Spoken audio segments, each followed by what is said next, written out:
bismillaahi raxmaani raxiim assalaamu calaykum waraxmatullaahi wabarakaatu daawadayaal kusoo dhowaada barnaamijkeenii aalaba hadahan oo kale aan idinkuu soo gudbin jirnay wararka iyo dhacdooyinka la yaab kale ee guud ahaan dunida ka dhaca maanta waxaanu idin hayaa hooyo wiilkeeda loo sheegay in 15 sano ka hor uu dhintay oo dib ula midowday waa arrin cajiib ah muddo ayay murugeynaysay hooyadaasi balse dib ayay ula midowday wiilkeeda 15 sano kadib sidoo kale waxaan ku soo qaadan doonaa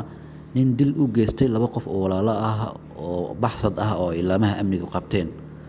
muuqaalada ayaan idiin soo gudbin doonaa daawadayaal iyo asxaabtaan halkan ku saaxiibnayo balse intaa ka hor fadlan muuqaalka sii share garay si asxaab wanaagsan oo adigoo kale u gaaro sidoo kale page-keena YouTube-ka subscribe noo dheh aad baad u mahadsantihiin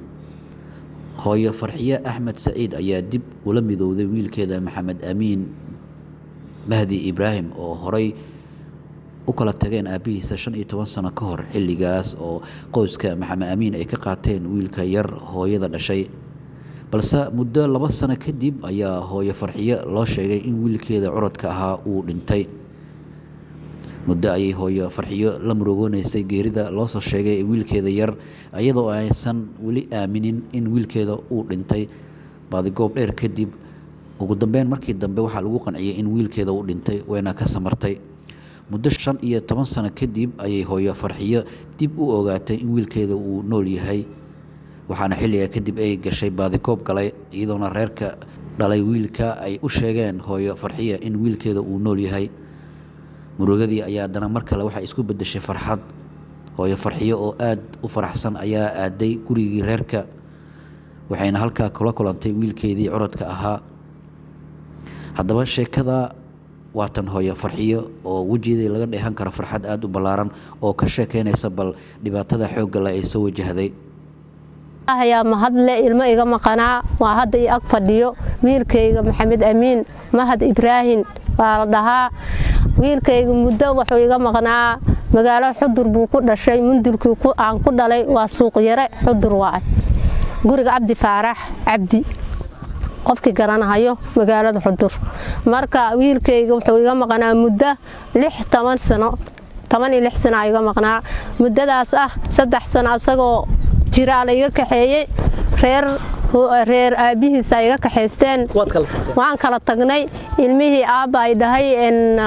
hal sano haysanayna ay dhaheen aabbo anaga 3 sano haysanay ilmihii markaan siiyay waa la iga kaxeeyay ilmihii waxa la geeyay Itoobiyada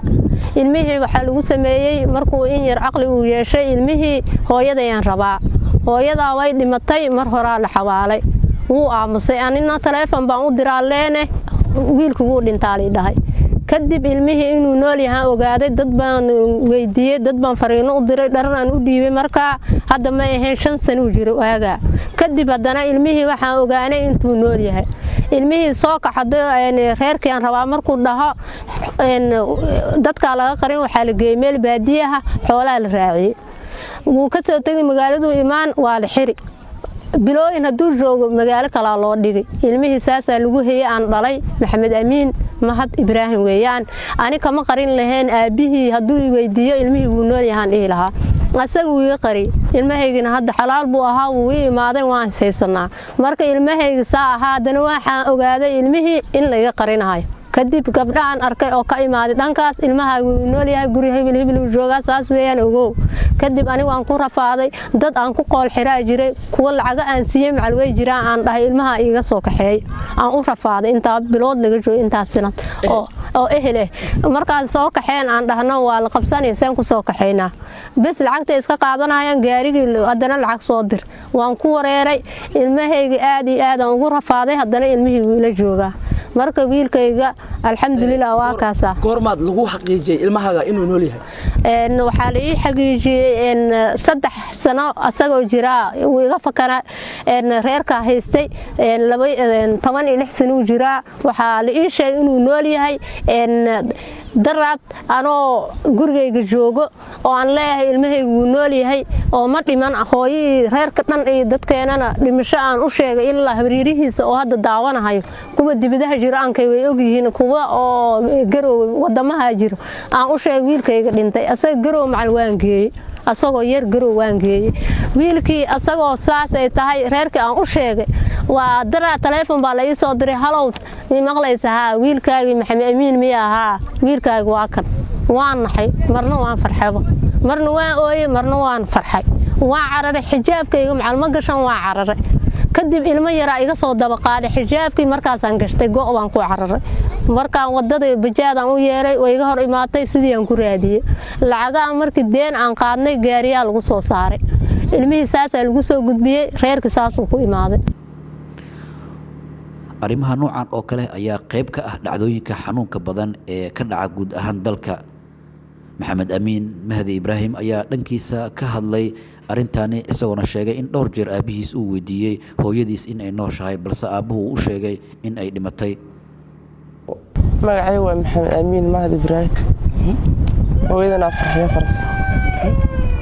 maanta farxadeeda ma soo koobi karo maxaad ku faraxsan tahay waxaan ku faraxsanahay maanta anoo hooyada helo isma lahayn hooyada ay nooshahay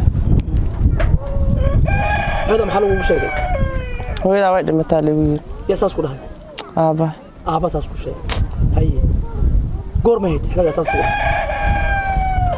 6 sano kadib 6 sano ka hor yaa lagu dhahay hooyada way dhimatay adi maxaa dareentay mar saas lagu dhahay ma aamintay mar waan aaminay marna ma yar aaminay dib baa laga sheegay adi kuwa reer bardaa ii sheegay maxay ku dhahay hooyada way nooshahay xuduray joogtaa meelisa haye maxaa dareentay markaas marka farxad baa yar dareemay haye markaan ku dhaw hooyadii adaa hooyadii yaqaan meesha joogtay haye hooyada way dhimatay weerin bay ugu dhijireen mar baan rabay inaan soo baxsado mar bundaa laga qabtay deegaankeed ku noolayd adig goday Ethiopia haye mar baan rabay inaan soo baxsado baabuur baan soo raacay haye bundada askarta nimanka askarta u dhigay sawiraanta u dhigay bundada askarta ay soo qabatay hadana sumbal cabay dadana hooyadii gubay sumbal cabay summa cabtay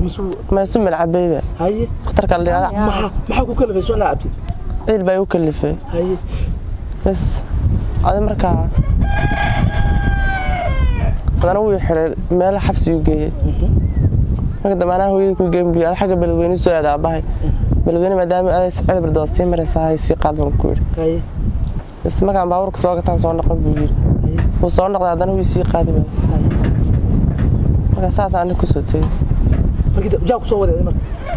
ana soo dhuntay guday ma ka soo dhuntay haye marka intay ma guday ma ka soo dhuntay ceel barday maada ceel barday haye marka intaas hooyada ma soo xiriirtay mise lama saxarin ma haye meelaha ku dhimid baa la daawada wadi hadii kala sa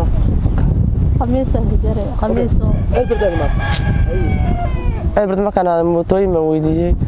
mootooyin waxa la yiri hooyada way nooshahay waan qaadan waayay marka waa arrin aad u xanuun badan in adiga oo hooyada ay nooshahay lagu yiraahdo way dhimatay balse dib aad ka ogaatid in hooyada ay nooshahay sidoo kale nin dil u geystay 2 qof oo walaalo ah ayaa ciidamada amnigu ay qabteen xilli uu ka baxsanayay deegaanadaasi ciidamada ammaanka dowladda Soomaaliya iyo taliska booliska degmada Cabudwaaq ayaa ku soo bandhigay Axmed Dhagdheer oo 2 maalin ka hor gudaha degmadaasi ku dilay allaha u naxariistay taliyixiyeenkii ciidamada nabad sugidda Galmudug Faarax Cumar Geele iyo walaashiis Xaawa Cumar Geele ninkani oo ahaa askari ka tirsan ciidamada militariga ayaa howlgal xalay laga sameeyay duleedka degmada Cabudwaaq lagu soo qabtay ciidamada ayaa askarigani baadigoobayay muddo dheer walow markii dambe ay u suurto gashay in ay gacanta ku soo dhigaan